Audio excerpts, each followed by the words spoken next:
Start. Okay, would you like to introduce yourself? My name is Villaire. I'm a musician and I work over at Satellite Records. I really appreciate you having me here and talking with me, because I really appreciate what you do for the Void and for Kalamazoo. It's people like you that make Kalamazoo magical, and I really appreciate it. So thank you for doing this. Thank you. Well, when did you get to Kalamazoo? I started coming here for the poetry readings back when I was in my 20s, because they would have poetry slams over at Craft Brow, but Craft Brow is called Old Dog now. But man, that place was great, and you could go there and read poetry and then like watch the train go by. But then I started playing music with my punk band, the Corrosive Kids, and we would play house shows in Kalamazoo and at Louis, and I was always amazed by how good the support was in Kalamazoo as opposed to Grand Rapids, where everybody just looks at their shoes. But in Kalamazoo, people are just really supportive, and they get behind musicians, and they seem like they didn't even know who we were, but they went crazy. And the house shows, there's tons of house shows, and there's something about it that just always made me want to move here. So that was pretty much the driving force for moving here, was the music scene and how nice people were over here. So you were in Grand Rapids before then? Yeah. Is that where you're from? Yeah. Well, I was born in Kalamazoo, then we moved to Grand Rapids, and I was raised in Grand Rapids, and started my PVC H.EX label in Grand Rapids, because I was doing house shows in Grand Rapids, and out of my house, and my house was called the PVC H.EX house, and we were right next to my friend Mickey McKenzie, who was like the well-known hippie musician in town, and so people would always come down to our house shows, and we were pretty much one of the only places that was doing house shows in Grand Rapids, which was amazing to me. Like, I tried to get other people to try to do it, but for some reason it was always a bigger thing in Kalamazoo. We were one of the only places having house shows, and so I got a lot of support from like punks and DIY musicians and underground musicians that just wanted to pass the flyers around, and we had a pretty big group for a while of kind of like a PVC H.EX co-op of people putting out tape cassettes and 7 inches and full-length albums and CDs, and we just all did it together, and then we would put on big shows and put out music together. It was mostly just weird underground music. There was regular venues. I mean, there was regular venues to play at, but as for house venues, it was kind of like they'd be alive for a while and then they would disappear. Like, there would be like a really big house venue that everybody was excited about, and then they would just fizzle out, and it was just kind of discouraging. We tried to be kind of more open at the PVC H.EX house, and we would bring musicians from Mexico and Germany to come down. The Modern Convenience was like this band from Memphis, I think. When was this made? We made this at like I think it was. Let's see, I got the date on here. This is 2012, and we made the split, and then they passed it around in Memphis. But they were an amazing band that we brought down from Memphis for the house show, and we kept doing it after that. Like, we got so excited with how these bands from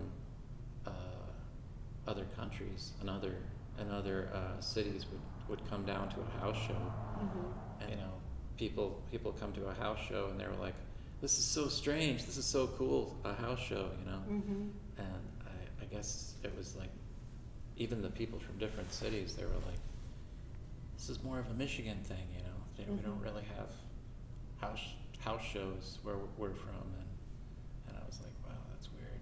I guess I don't know. Some places just don't have basements. Like, basements don't exist in different areas.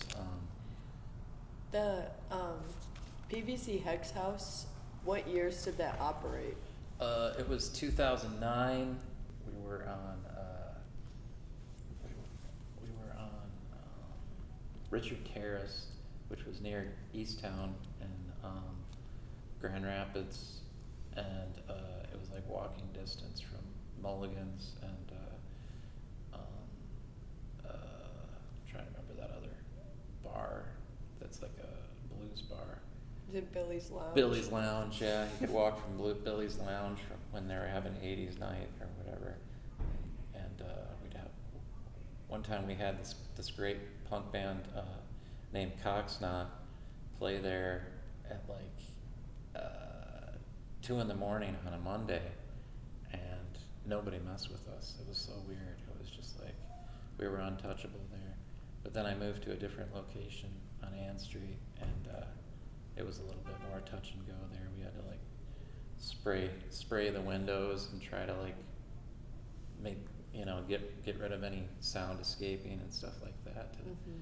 so that we could keep the basement shows coming. And I'd have to leave notes in people's mailboxes and be like, hey, you want to come to our show?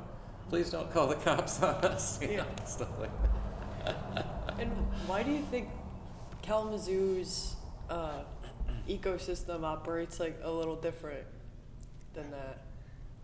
The only thing that I can guess is when I lived in Grand Rapids, part of the reason why there was a lot of freaky, cool artists that lived in Grand Rapids, as there are also, there's tons in Kalamazoo, but in Grand Rapids, is because we were being oppressed by the city, because it was so sterile, and it was it had like this kind of really cold Republican feel, and it's just like kind of like the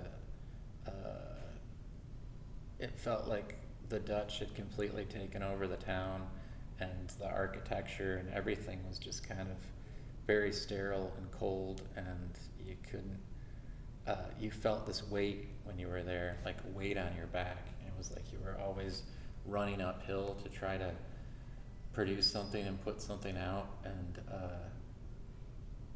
so when you did meet a interesting individual like yourself, it was just like, oh my God, somebody who I can talk to in this hellscape, because it's very, very industrial, very sterile, not really much compassion for poor people.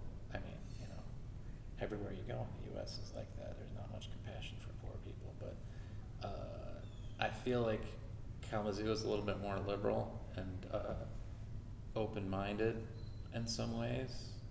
So maybe that could be why we have more house shows here. Because East Grand Rapids, it's like Easttown was supposed to be like kind of like the hippie freaks, just like weirdo punk rockers will live around that area. Then you go into East Grand Rapids, and it's all the uppity rich people.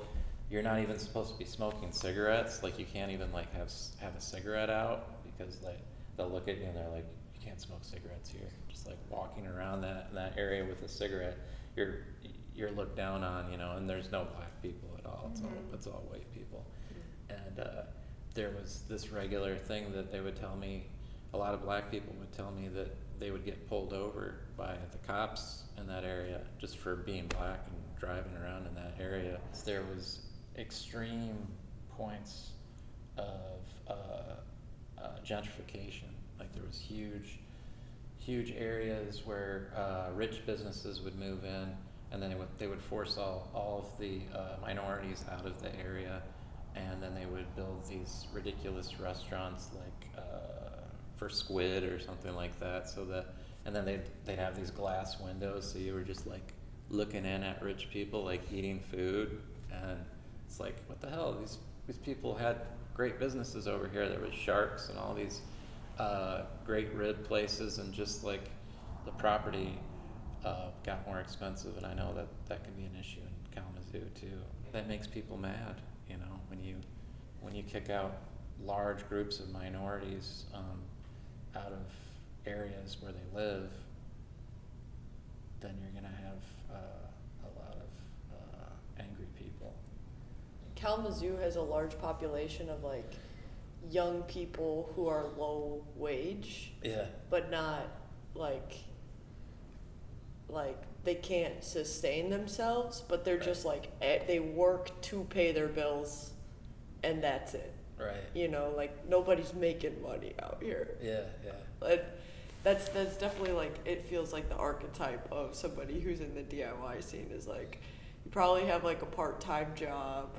Right. And this is certainly not everybody, but like you work to pay your bills. Yeah.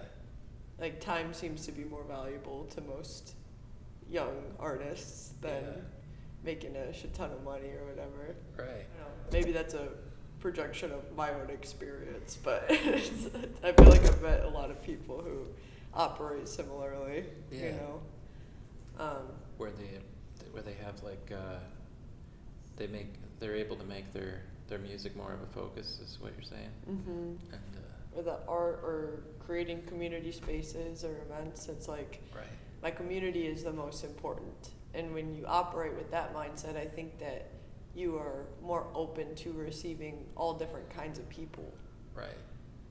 People who are geared towards community building and oriented towards creating intentional spaces that aren't created with a profit in mind. Yeah. You know, it's like there needs to be just more spaces around Kalamazoo that you don't have to pay anything to like be a functional part of, you know, like. Right. I think that there's parks, there's the library, Yeah. but like you go into a coffee shop, you're expected to buy something, Yep. you know? Yeah. I don't know, it's you kind of just, in my own experience, you just embrace the poor artist archetype. Yeah. It just being like, I am like completely a tragic optimist in that, like, I know that the state of the world is so fucked and scary for myself, but also people I care about deeply in more intense and impactful ways. Yeah. And all I want to do is create community for people to feel safe in, because being in togetherness with people with similar points of view is what can make you feel sane when all this shit's going on at a federal level. Yeah. Yeah. I feel like that's what open mic has always been. Oh yeah. I mean, like I've mentioned this a couple of times, what you're talking about at the open mic, about how there isn't really a place for people to go and just take a breath and hang out with people. So I think that is one of the important things of open mic, the open mic we have at Satellite. And in Grand Rapids, I first started being involved with the open mics because I always felt like it was so important. It was so important to have an open mic, and I'll always be involved with open mics because I feel like I see so much magic there. Like sometimes more than a pre-planned show. just because people are so open and they're so naked with how they communicate.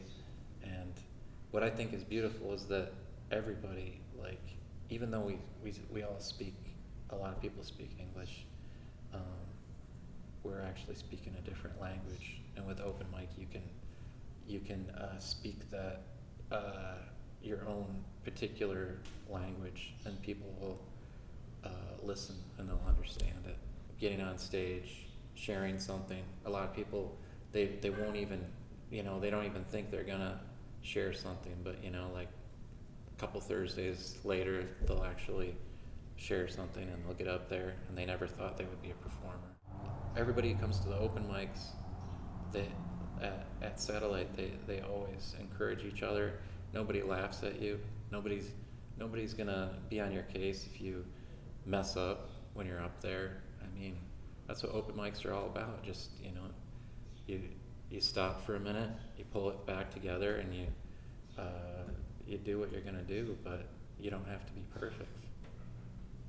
And that's what I love about it, because I'm not a perfect person. A lesson that open mic has taught me is to embrace my imperfectness. Yeah. Because it's like some of my happiest moments in that space came from mistakes. Yeah.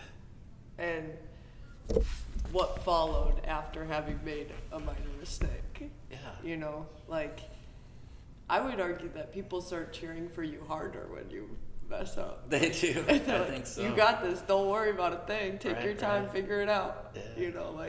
It's, woo, keep going. Yeah. It's so sweet. Yeah. And as you know, when we do these open mics, it's an excellent excellent chance to meet people that you wouldn't normally meet, and run into folks that you didn't even know existed, because Kalamazoo is brimming with that. You were touched very deeply, and I was touched very deeply when Dark Blue started Jeffery started to perform at the open mics. He was kind of part of the second wave of us doing open mics at Satellite, because I started them before COVID, and then we had to stop when COVID came, and then when we restarted, that was right around when Jeff started showing up. And he showed up with Devin, and just kind of appeared out of nowhere with this magical group of friends, and they found out we were doing open mics, and they started reading, and it was such a eye-opening experience, and it's because of those experiences that I've started putting together a poetry book that's called 808. I guess that's the address of the Satellite record. Dark Blue and Jeffery Lillard had such a great impact with his poems that I wanted him to be involved posthumously, because he, as you know, he recently died about a year ago on this same day, September 29th, Saturday. And I remember it was so shocking because he was just regularly coming in and doing these naked, honest performances over and over again, that just inspired so many people, just because he was just being his authentic self, you know. He was just reading, his poems were basically him working through stuff. He always had funny ways of punctuating his poetry, and I just thought of one of them. yeah, he would say stuff that. After he finishes what a was line. it? What was it? That's it. He would just finish a line, he'd look up, and then he'd go. But, I love that. he was one shining example of how many great, amazing poets and performers have come through the open mics, and definitely an inspiration for me wanting to do this book and to get people's words out there. If it's okay, I brought one of Jeff's poems. I just wanted to read two of his poems, if that's okay. Sometimes he didn't have names for his poems. He just called this the 12th poem. But it goes, I need to be one with my own isolation, to have a deep conversation with myself, to the point that it feels like an observation, to unlock a set of clues to bring forth multiple views without hesitation. At the end of the deep conversation, I really give myself a great, proud session of appreciation. But this poem is not an abbreviation, but more like a self-transformation to increase the strength of my determination and my motivation. I am proud that I'm close to initiation and discovering my own revelation that will one day lead me to my own affirmation, and that's the start of my manifestation. And the next one's, I think it's called, it's his 18th poem, but it's called It's Okay to Be Different. I must say, it's okay to be different, because that's just life's way to help you see the magnificent energy within your soul, to help you initiate the will to believe, to make the dreams that you witness to become your life's reality with the collaboration of your own unique creativity. That's a great way to discover your own variation. Also, it's very awesome to find out about all the revelations with yourself. It's okay to have a deep conversation with you, and you alone. And isolation will encourage the deep conversation. This journey will feel like a constant, persistent of a continuation that will lead you to self-awakening transformation. Here's a reminder. You are your own flaming bright light. Never forget that fact. And this is Jeffrey's poetic rhyme attack. I'll be here next Thursday.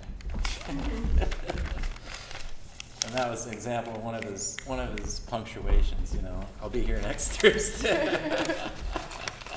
He had that written in the poem right there. But he's great. And I think about him all the time. I really do. Like,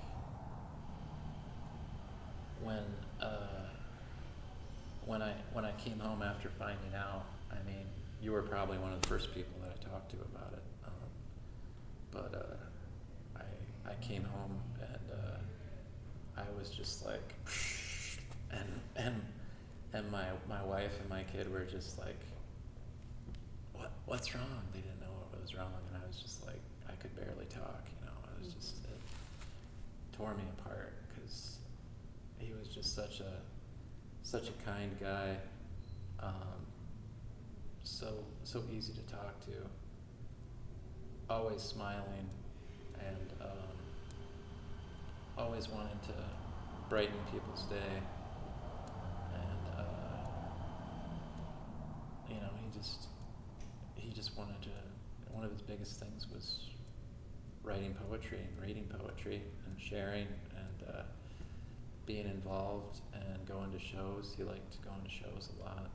Mm-hmm. And you know, it's just things like open mics can open your eyes to